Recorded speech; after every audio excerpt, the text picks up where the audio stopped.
नमस्कार मित्रों, मैं मोतीलाल यादव आप सभी का स्वागत करता हूं अपने YouTube channel my teaching centre पर। आज मैं आप सभी को समझाने वाला हूं वृत्त। वृत्त के बारे में थोड़ी जानकारी प्राप्त करते हैं क्योंकि इसमें बहुत बच्चों का कन्फ्यूजन रहता है। सबसे पहली बात, वृत्त समझते हैं किसे कहते हैं। परिभाषा आपको जानना है तो ध्यान से सुनिएगा। बोलेंगे किसी निश्चित बिंदु से, और वह निश्चित बिंदु होता है केंद्र। किसी निश्चित बिंदु से निश्चित त्रिज्या लेकर अर्थात निश्चित दूरी लेकर बनाए गए गोल आकृति को वृत्त कहते हैं। फिर से सुनिएगा, किसी निश्चित बिंदु से और निश्चित दूरी से, निश्चित दूरी को त्रिज्या कहते हैं, हालांकि इसके बारे में आगे बताएंगे हम। किसी निश्चित बिंदु से और निश्चित दूरी लेकर बनाए गए गोल आकृति को वृत्त कहते हैं। कोई दिक्कत? तो इसका परिभाषा आपको लिखना है तो लिखिए। किसी निश्चित बिंदु से निश्चित दूरी लेकर, निश्चित दूरी का मतलब क्या है? इस बिंदु से हमेशा यह जो गोल आकृति है, जहां से भी मापेंगे, इधर हम खींच दिए ये दूरी, इधर खींच दिए ये दूरी, इधर खींच दिए ये दूरी हमेशा निश्चित होगी, कहीं घट बढ़ नहीं होगी। मतलब यह हमेशा समान होती है, अर्थात इसको हम लोग बोलेंगे त्रिज्या। आगे बताएंगे आपको, पहले इतना जानिए कि वृत्त किसे कहते हैं। तो हम परिभाषा बता दी आपको कि निश्चित बिंदु और निश्चित दूरी से बनाए गए गोल आकृति को वृत्त कहते हैं। क्लियर? अब चलते आगे। वृत्त जो हम बनाए हैं उसका परिभाषा बाद में बताएंगे, लेकिन पहले समझते हैं कि यह वृत्त पहले है क्या और यह कितने भाग में क्या क्या कर देता है। सुनिए ध्यान से। पहले तो ये मेरा एक बोर्ड था, एक समतल सतह था। कैसा सतह था? समतल सतह था। अब इस पर हम वृत्त बना दिए। एक तो पहले से समतल सतह था, इस पर एक वृत्त हम बना दिए। तो वृत्त के अंदर भाग में जितना भी चीज होगा, वृत्त के अंदर वाले भाग में जितना भी चीज होगा उसको हम लोग कहेंगे अभ्यंतर भाग। कौन सा भाग? अभ्यंतर भाग, या नहीं तो अंतः भाग कहते हैं। कोई दिक्कत नहीं है उससे, आपको जो इच्छा हो वो बोल सकते हैं। फिर से सुनिएगा, इसको हम लोग बोलते हैं वृत्त के अंदर में जो भाग स्थित है उसको कहते हैं अभ्यंतर भाग। अब अभ्यंतर में क्या है? अब देखिए मेरे हाथ में, हम आपको दिखाने के लिए चूड़ी लाए हैं। ये प्योर वृत्त का उदाहरण है। इसके अलावा और भी है बहुत कुछ, लेकिन आप समझिए ये मेरी माँ के हाथ का चूड़ी है। इस चूड़ी को हम लोग वृत्त समझेंगे। ध्यान से सुनिएगा। इस चूड़ी के बीच में जितना भी क्षेत्र है ना, सभी क्षेत्र को हम लोग कहते हैं अभ्यंतर भाग। क्या कहेंगे? अभ्यंतर भाग। और यह चूड़ी ही एक शुद्ध वृत्त का उदाहरण है। किसका उदाहरण है? शुद्ध वृत्त का उदाहरण है। ठीक है, आगे बढ़ते हैं। तो वृत्त के अंदर में जितना भी चीज था उसको कहते हैं अभ्यंतर भाग। अब वृत्त के बाहर जो स्थित है इधर, जैसे ये गोल आकृति के अलावा और भी उधर कुछ है तो उसको कहेंगे बहिर्भाग।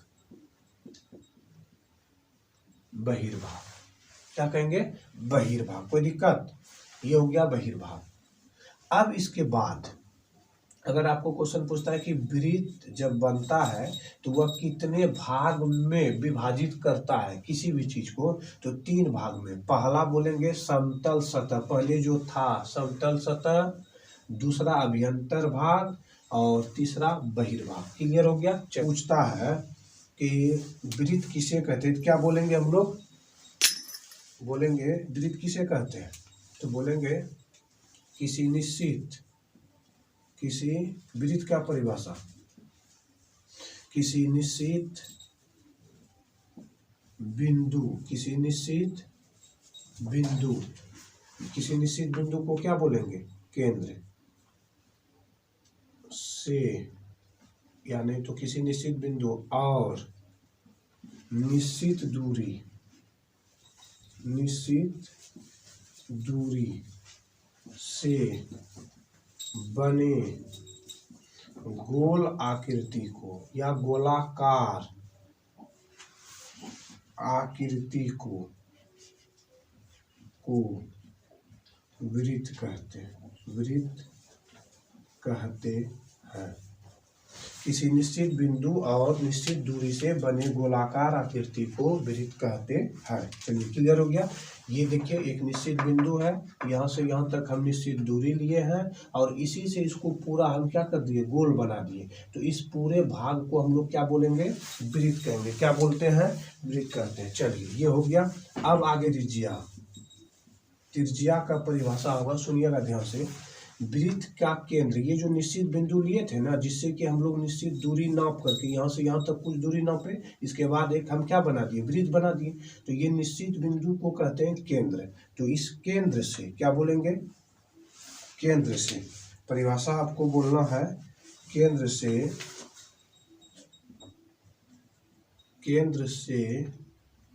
परिधि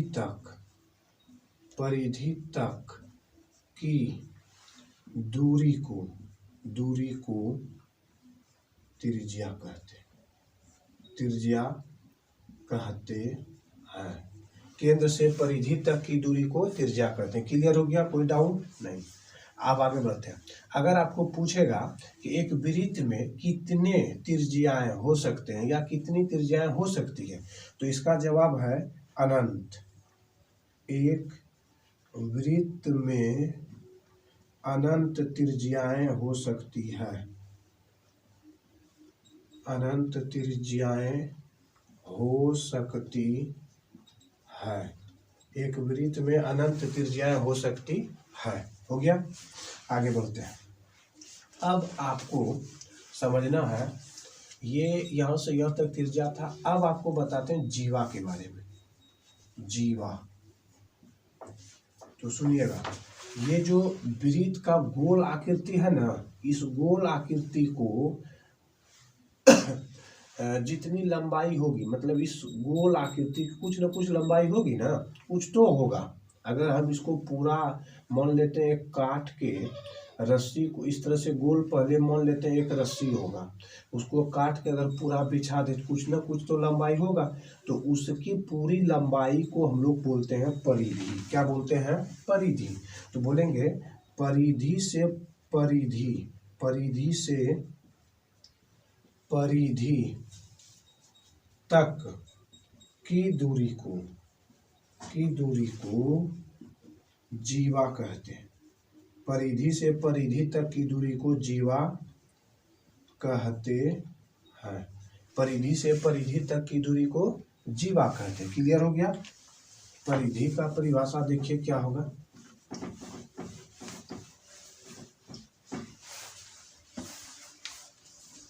बोलेंगे वृत्त के गोलाकार भाग की कुल लंबाई को परिधि कहते हैं। परिधि कहते हैं। चलिए हो गया क्लियर। अब चलते हैं। जीवा जो बताया आपको, यहाँ मान लीजिए ये परिधि है, यहाँ से यहाँ तक हम क्या किए, खींच दिए, तो ये हो गया जीवा। फिर ये केंद्र से परिधि तक हो गया ये त्रिज्या। और एक जो इम्पोर्टेंट बात है उसको बोलेंगे हम लोग व्यास। क्या बोलेंगे, व्यास। तो व्यास क्या होगा, सुनना है ध्यान से।